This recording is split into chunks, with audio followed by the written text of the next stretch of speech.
સર્વે દર્શક મિત્રોનું હાર્દિક સ્વાગત કરું છું.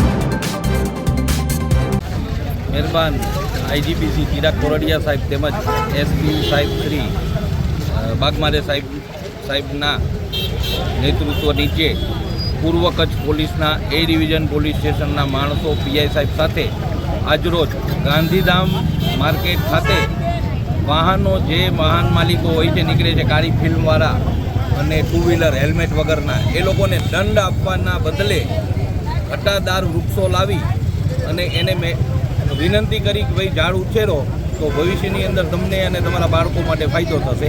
જેના માટે આજરોજ લીમડા, સોનાલી, કણજી, ગુલમોહર વગેરે ઝાડવા અહીંયા આગળ લાવી અને અમો પોલીસ તરફથી આજે પબ્લિક નીકળતા વાહનના ચાલકોને દંડ નહીં આપી એમને સમજાવી અને ઝાડનું વિતરણ કરે છે. જે તમામ ઝાડ ઘટાદાર ભવિષ્યમાં વૃક્ષો બને એવી અપેક્ષા સાથે અમે આજે ઝાડનું વિતરણ કરેલ છે.